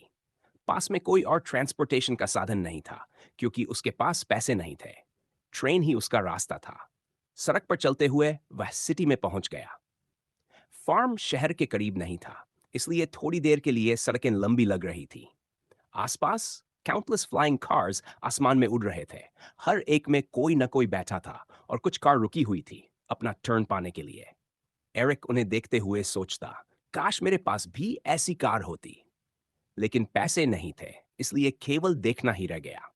सड़क किनारे कुछ स्टेयरकेसेस थे, प्लास्टिक और ट्रांसपेरेंट प्रोटेक्शन से ढके हुए, ताकि बारिश में लोग गीले न हो और नीचे की सड़क भी साफ दिखाई दे। स्टेयर्स एक बिल्डिंग तक जाती थी, फिर एलिवेटर। यंग मैन एलिवेटर में चढ़ा और लगभग 20 फ्लोर्स के बाद स्टेशन पहुंच गया। प्लेस बहुत बड़ा था। बिल्डिंग के अंदर कई शॉप्स थीं, clothes, food, books, electronics, weapons, जो कुछ भी आप सोच सकते थे। लेकिन एरिक केवल विंडो डिस्प्लेस देख रहा था। उसे कुछ खरीदने के पैसे नहीं थे। मल्टीपल फ्लोटिंग ट्रैक्स बिल्डिंग से बाहर निकल रहे थे, नॉर्थ, साउथ, ईस्ट, वेस्ट, सी और माउंटेन्स की तरफ। यंग मैन ने सही ट्रैक खोजा, जो उसे ईस्टर्न डिस्ट्रिक्ट में उसके घर तक ले जाती। थोड़ी देर खोजने के बाद उसने साइड ओपनिंग से ट्रेन्स आते हुए देखी। प्लेटफॉर्म पर फुल ऑफ पैसेंजर्स थे और बैरियर उन्हें गिरने से रोक रही थी। एरिक को इंतजार करना पड़ा। लोग उतरे, फिर वह ट्रेन में बैठा। पीक आवर था, ट्रेन भीड़ से भरी थी, लेकिन उसे लकीली एक सीट मिल गई। जैसे ही ट्रेन चली, एरिक बाहर देखता रहा। बिल्डिंग्स, माउंटेन्स, ओशन दूर दूर तक फैले। नेचर का यह नज़ारा उसे खुश कर रहा था। फार्म पर जाना सिटी की सुरक्षा में ही था, लेकिन अब वह सोचना शुरू कर चुका था कि एक दिन वह स्ट्रांग इनफ होगा कि खुद को और सिटी को टाइड से बचा सके। काफी समय बाद ट्रेन ईस्टर्न डिस्ट्रिक्ट पहुंच गई। नॉर्थ डिस्ट्रिक्ट जहां फार्म था, ईस्टर्न डिस्ट्रिक्ट से बड़ा था। लंबी स्ट्रीट्स, शॉप्स, स्मॉल बिजनेसेस और फैक्ट्रीज की लाइन। अंधेरा हो चुका था। सनसेट ने स्काई को ऑरेंज रंग में रंग दिया था। ब्यूटीफुल साइट था, लेकिन एरिक उसे एंजॉय नहीं कर सका। कल फिर एक डरावना दिन शुरू होने वाला था। ट्रेन से उतरकर एरिक सीधे घर गया। रास्ते में जो लोग उसे जानते थे, उनका स्कॉर्नफुल लुक उसे थोड़ा परेशान कर रहा था। लेकिन उसने खुद को रोका नहीं। वह अपॉर्चुनिटी का इंतजार कर रहा था। 2 डेली क्वेस्ट्स रोज पूरे करके 5 दिन में इतने डीएनए पॉइंट्स इकट्ठा कर सकता था कि सुपर कंप्यूटर उसकी ब्रेन क्रिस्टल डिफॉर्मिटी को टेम्परेरली ठीक कर दे। फिर न्यूरल लिंक्स बढ़ाने का रास्ता खुलेगा। उसकी शक्ति बढ़ेगी, स्पीड और स्ट्रेंथ बढ़ेगी। बुलिंग कम होगी, शायद रिस्पेक्ट भी मिलेगा। एरिक ने सराउंडिंग्स देख वह एक छोटे पार्क से गुजरा। पेड़ों पर बर्ड्स चहक रहे थे। बेंच पर एक वुमन बैठी थी, व्हाइट ड्रेस पहनी थी, ओपन शूज और बीडेड नेकलेस। हेड शॉल से ढकी थी, केवल फेस दिखाई दे रहा था। सड़क पर 2 आदमी वॉक कर रहे थे, tall, muscular, short hair, blue eyes और पेल फेस। एक हाथ में फोन, दूसरा वाटर बॉटल। हैवी क्लोथ्स पहन रखे थे। एरिक ने सोचा, कितने लोग उसकी तरह कमजोर पावर के कारण डिस्क्रिमिनेशन झेलते होंगे। एफ रैंक्ड होना रेयर था। ज्यादातर लोग ई रैंक्ड होते थे। पार्क पार कर थोड़ी देर बाद एरिक फाइनली घर पहुंचा। बिल्डिंग ठीक कंडीशन में नहीं था। पेंट उतर रहा था, वॉल्स में क्रैक्स। फिर भी एरिक को प्लेस पसंद था। वह एंट्रेंस हॉल में गया, स्टेयर से तीसरे फ्लोर तक स्लोली चढ़ा, किसी को डिस्टर्ब न करते हुए। अपार्टमेंट का डोर खोला, अंदर गया और डोर के अगेंस्ट लीन किया। गहरी सांस ली। मन में फ्लीटिंग थॉट आया, काश एक नॉर्मल लाइफ होती बिना सर्वाइवल और बुलिंग की चिंता। फिर उसने याद किया, डेली क्वेस्ट। शो क्वेस्ट्स, एरिक ने कहा, जब सुनिश्चित हुआ कि वह अकेला है। Quest list complete. Rewards 10 experience, 10 DNA points. Failure penalty, eat a healthy meal. Physical training accepted. Rewards 10 experience, 10 DNA points. Failure none. Train at least 1 hour. Any exercise can be chosen. Eric ने screen देखा और तुरंत समझ गया। उसने कभी proper training नहीं की थी। उसे पता ही नहीं था क्या करना। I should check exercises on the internet. Computer on किया, डेस्कटॉप सामने आया। ब्राउजर खोला और ट्रेनिंग वीडियोस, बुक्स सर्च किए। लीगल तरीके से सब डाउनलोड कर लिए। I want to inject information, उसने सोचा। केवल ट्रेनिंग की जानकारी सिलेक्ट की। विंडो में लिस्ट दिखाई दी। How to build massive biceps, 8 best shoulder exercises, 9 exercises to build a big back, human anatomy, old school leg training, और भी बहुत कुछ। एरिक ने सब अब्जॉर्ब कर लिया। एनर्जी सर्ज हुआ, नॉलेज तुरंत उसके माइंड में इंजेक्ट हो गया। वीडियोस और टेक्स्ट्स जैसे उसे याद हों। कुछ देर बाद डिजीनेस आई, वह सोफा पर गिर पड़ा। सेवरल मिनट्स बाद रिगेन किया और चेक किया। What do I do now? Eric ने सोचा। वह एक्सरसाइज शुरू कर दिया। Pushups, squats, situps, reverse lunges, squats and presses, planks और अन्य। Jumping, stretching, pushing. 1 घंटे बाद पूरा हुआ। समस्या यह थी कि प्रॉपर ट्रेनिंग के लिए स्कूल जिम जाना बेहद था, क्योंकि इक्विपमेंट अफोर्ड नहीं कर सकता था। लेकिन वहां उसे फीस में ट्रेन करने दिया जाएगा या नहीं, एरिक निश्चित नहीं था। से ही अपनी दूसरी डेली क्वेस्ट पूरी की, उसके सामने वही फेमिलियर स्क्रीन चमक उठी। Daily, eating habits, complete. Rewards, 10 experience, 10 DNA points. Failure penalty, none. Eat a healthy meal. Physical training, complete. Rewards, 10 experience, 10 DNA points. Failure penalty, none. Train for at least an hour. Finally, dono ho gaye. Eric ne rahat ki सांस ली. Status. Uske samne wahi translucent blue screen khuli. Name, Eric Romano.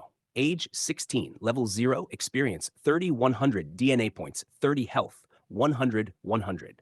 Mana, 10-10. Strength, 3 intelligence, 6 dexterity, 4 energy, 1 available attribute points, 0. Eric की आंखों में उम्मीद की चमक उभर आई।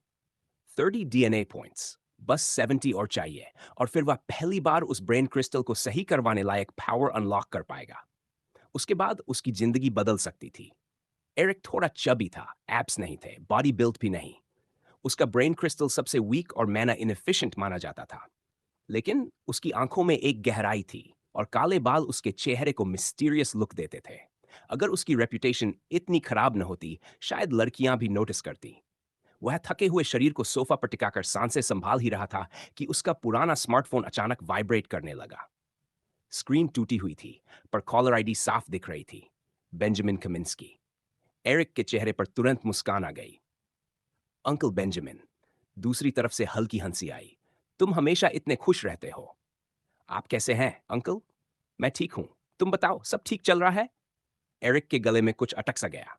वह सच बताना चाहता था। Harassment, beatings, humiliation. लेकिन वह बेंजामिन पर बोझ नहीं डालना चाहता था। हाँ, सब बिल्कुल ठीक है, उसने बनावटी खुशी से कहा। कुछ सेकंड की चुप्पी रही।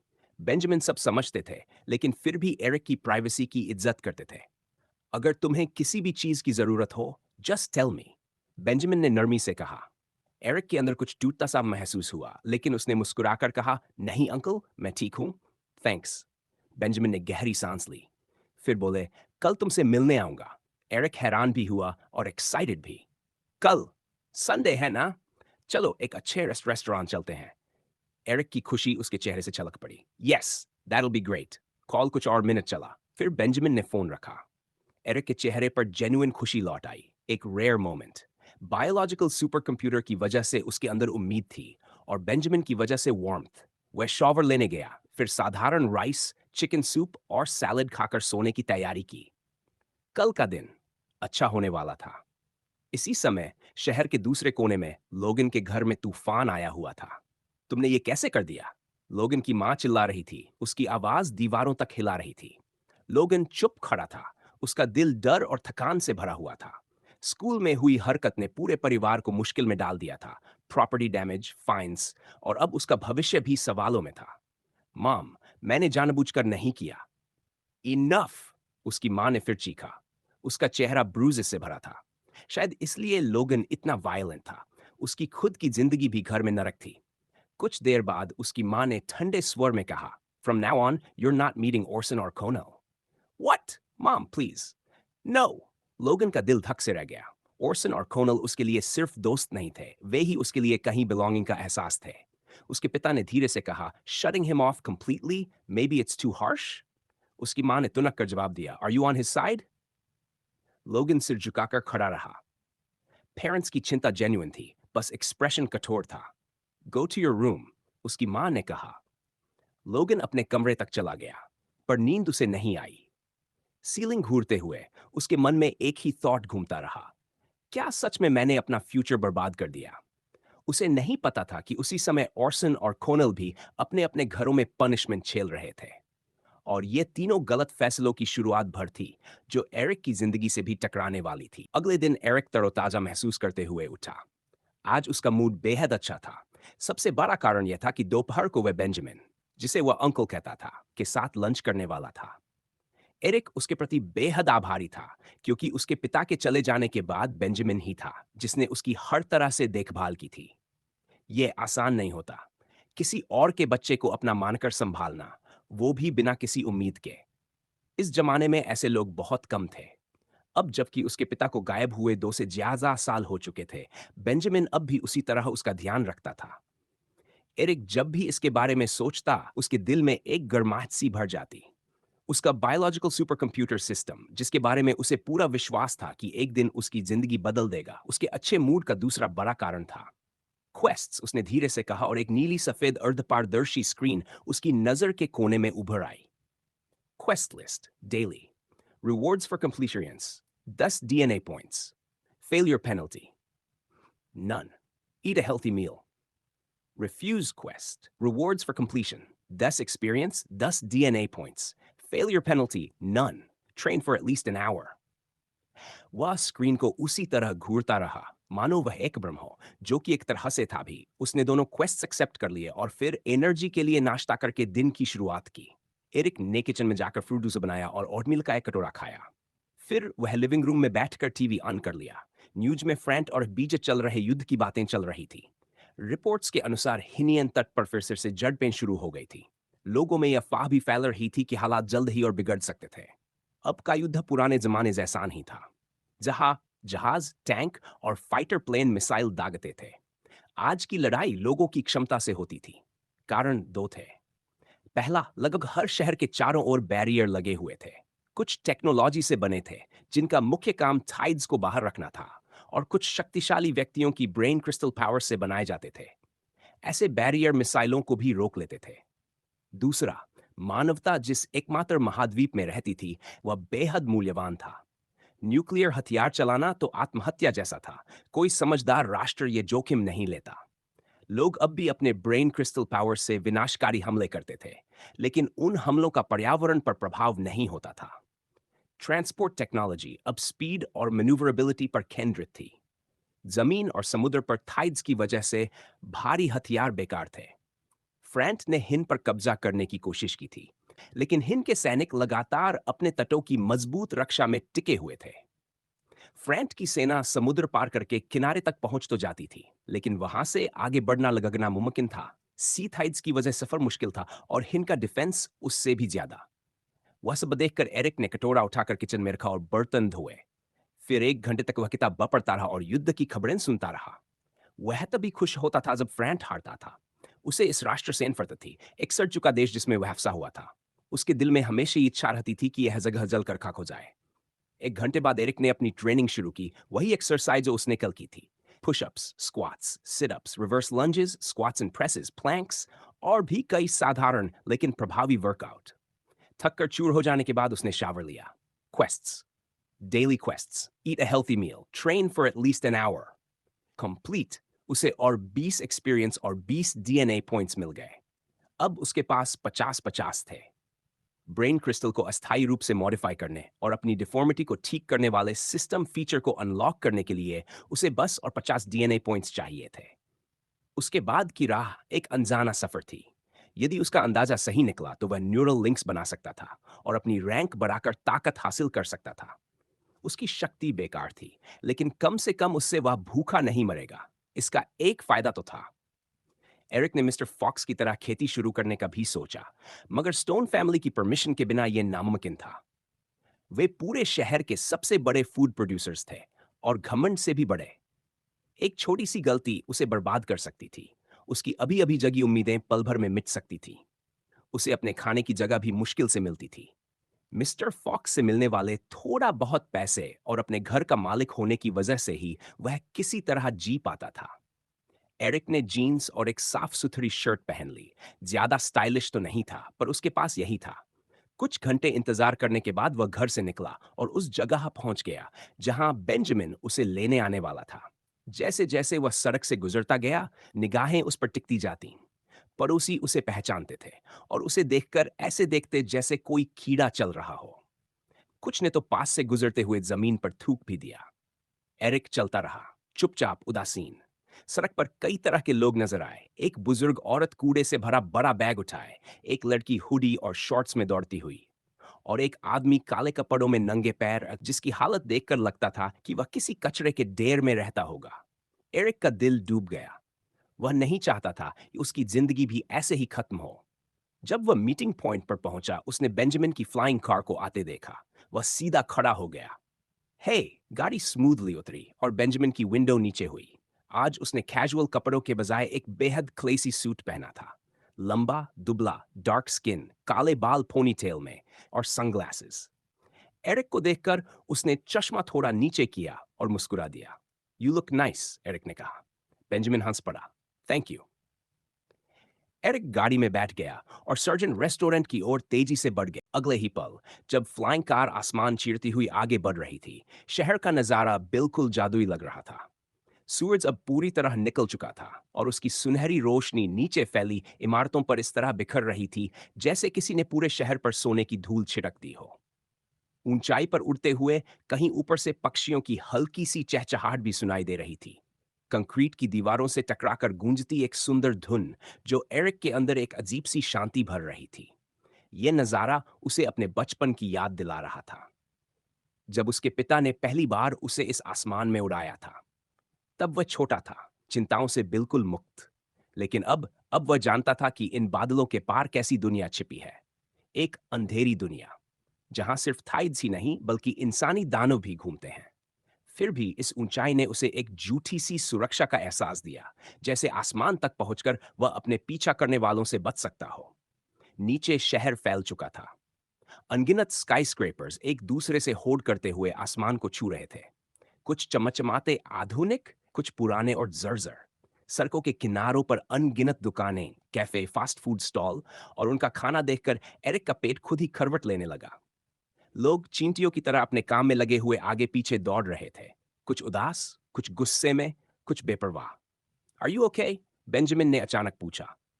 एरिक एक झटके में अपनी ख्यालों से बाहर आया। "हाँ, हाँ, मैं ठीक हूँ। हम लगभग पहुंच गए हैं," बेंजामिन ने कहा, और तभी एरिक का पेट जोर से गुर्राया। उसका चेहरा शर्म से लाल हो गया। "सॉरी," मैंने मुस्कुरा दिया। "Don't worry."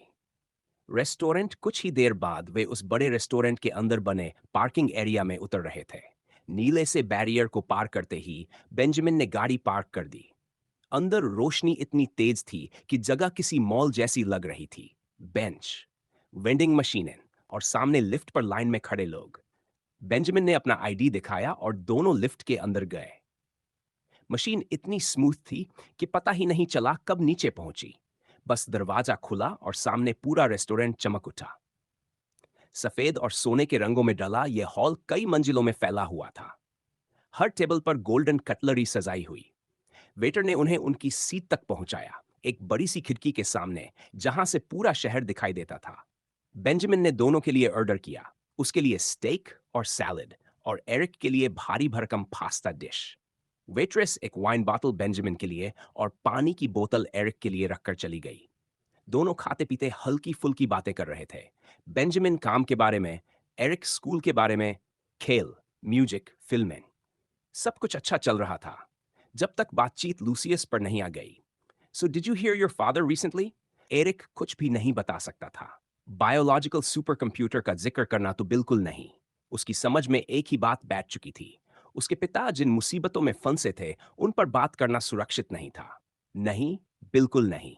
जहां तक मुझे पता है, वो तो मरे हुए हैं। बेंजामिन चुप हो गया।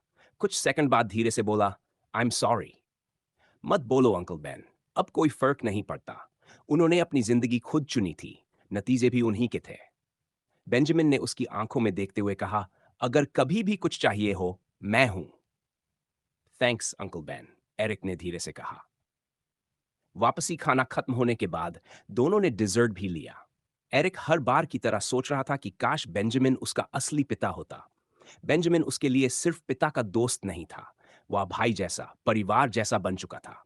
रेस्टोरेंट से निकलते हुए बेंजामिन ने वादा किया कि अगले वीकेंड फिर मिलेंगे। सच में? एरिक की आंखें चमक उठीं। यस, बेंजामिन ने मुस्कुराकर कहा। Thanks uncle Ben. बेंजामिन ने उसे घर छोड़ा, हल्का सा शहर घुमाकर, ताकि एरिक फिर से नजारा देख सके। घर लौटकर तीसरी मंजिल तक सीढ़ियां चढ़कर जब एरिक अपने अपार्टमेंट का दरवाजा खोलकर अंदर गया, वह ठिठ गया। घर पूरी तरह बिखरा हुआ था। अलमारी खुली, सामान फेंका हुआ, हर चीज उल्टी पलटी। किसी ने कुछ खोजा था, बहुत बुरी तरह खोजा था। लेकिन कंप्यूटर वहीं था। मतलब चोरी नहीं, कुछ और। उसका दिल जोर से धड़कने लगा। बस एक ही बात दिमाग में आई, बायोलॉजिकल सुपर कंप्यूटर। किसी को पता था कि उसके पिता उससे मिलने आए थे, और अब वह भी उस खेल में घसीटा जा चुका था। एरिक धीरे धीरे नीचे बैठ गया, हाथ चेहरे पर रखकर उसी उलझन में डूब गया। वह डरा हुआ था, बिल्कुल अकेला। वह बदलना चाहता था, अपनी डिफॉर्मिटी ठीक करना, खुद को मजबूत बनाना, ताकि लोग उसके घर में घुसकर उसकी जिंदगी उलट पलट न कर सकें। अभी वह बस इंतजार ही कर सकता था, और उम्मीद कर सकता था कि एक दिन वह इतना ताकतवर बन जाएगा कि किसी को उससे डर लगे। 3 दिन लेवल अप। एरिक उस सुबह घर पर ही ठहरा हुआ था, क्योंकि उसके पास एक बेहद जरूरी काम था। वह अपनी स्टेटस विंडो को टकटकी लगाकर देख रहा था। उसकी नजर 3 चीजों पर थी, उसका लेवल, डीएनए पॉइंट्स की संख्या, और वे 2 पावर्स जो उसने अभी अभी अनलॉक की थी। Name Eric Romano. Age 16, level 1. Experience 10,200. DNA points 110. Health 100, 100. Mana 10 tributes. Strength 3 intelligence. Dexterity 4 energy, 1 available attribute points 5. Powers. Biological supercomputer powers. Brain crystal manipulation. Brain crystal power extraction allows the absorption of the brain crystal, allowing the host to acquire the power within. Notice, the DNA must be changed to allow the body to use the power. See DNA extraction. Locked. Brain crystal power strengthening allows the gaining of the energy attribute points. DNA manipulation. DNA extraction allows the absorption of foreign DNA, allowing the host to replicate it inside his own body. Notice, changing the DNA is a slow process, and it is required to use new brain crystal powers. DNA strengthening allows gaining strength, intelligence, dexterity attribute points. Analysis gives information about surroundings, plants, creatures, ores. Brain information injector injects information directly into the brain based on touch. Device manipulation manipulates electronic and mana-driven devices based on touch. Hosts powers. Rapid growth plants EA ranked allows plants to grow faster. DNA extraction और brain crystal power extraction, huh? युवक ने तब अपनी नजर level पर डाली। Finally, उसने धीरे से कहा। अब उसे बस ये तय करना था कि एट्रीब्यूट पॉइंट्स कहाँ खर्च करने हैं। वह मैना स्टोरेज या ब्रेन क्रिस्टल को आसानी से स्ट्रेंथन नहीं कर सकता था। ऐसी टेक्निक्स सिर्फ मिलिट्री के पास थीं। उसके पास एक्सेस नहीं था। इसलिए एनर्जी बढ़ाना अब जरूरी था। आमतौर पर स्ट्रेंथ, इंटेलिजेंस और डेक्सटेरिटी न्यूरल लिंक्स बढ़ने से बढ़ जाती थी। जितनी ज्यादा न्यूरल लिंक्स, उतनी ज्यादा माना ब्रेन क्रिस्टल से शरीर तक पहुंचती, और किसी मोलेक्युलर लेवल पर शरीर बदल जाता। वह मैकेनिज्म ठीक ठीक समझ नहीं पाया था, लेकिन यह निश्चित था कि सब डीएनए से जुड़ा था। स्ट्रेंथ, डेक्सटेरिटी, इंटेलिजेंस अभी बढ़ाना लड़कों जैसा काम होगा। न्यूरल लिंक्स बनकर खुद ही बढ़ जाएंगी। लेकिन तभी host is advised to use the DNA points to fix the deformity problem before increasing. तुम मेरी सोच पढ़ रहे हो? Eric ने चौंक कर पूछा। The biological supercomputer and the host Eric Romano are now intertwined. Their thoughts belong to both. अच्छा, ठीक है, पर एनर्जी बढ़ाने से पहले डिफॉर्मिटी ठीक क्यों करनी होगी? Answer: The brain crystal will explode if it processes more mana. What?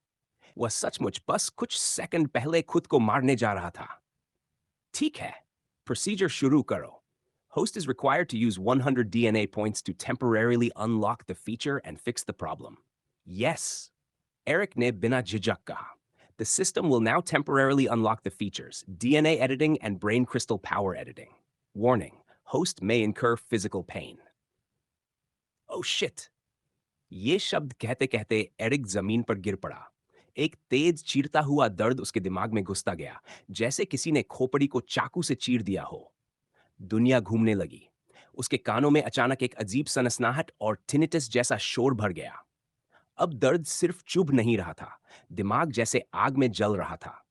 This is so fucking wrong. उसने उठने की कोशिश की, पर पैरों ने जवाब दे दिया। शरीर मानो अपना काम करना भूल चुका था। दर्द बढ़ता गया, और फिर सब काला हो गया। एरिक की चेतना डूब गई। Brain crystal deformity fixed. जब एरिक की आंखें फिर खुलीं, उसका सिर बुरी तरह थ्रॉबिंग कर रहा था। कमरा अंधेरा था, बस खिड़की से हल्की रोशनी अंदर आ रही थी। रात हो चुकी थी। सब कुछ अलग लग रहा था, जैसे हवा भी हल्की बदल गई हो। काफी कोशिश के बाद वह खड़ा हुआ और लड़खड़ाते हुए सोफे तक पहुंचा। थोड़ी देर वहीं पड़ा रहा। दिमाग साफ हुआ तो उसने दोबारा स्टेटस खोला। नो चेंजेस एक्सेप्ट मैनथर 30। ये देख एरिक की आंखें चमक उठीं। यस, समस्या ठीक हो गई थी।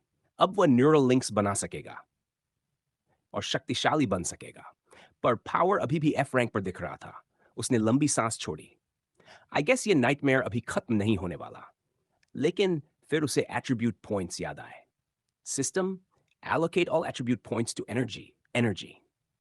एक गर्म, सुकून भरा, बिजली जैसा एहसास उसके पूरे शरीर में फैल गया, जैसे हर सेल जाग उठा हो।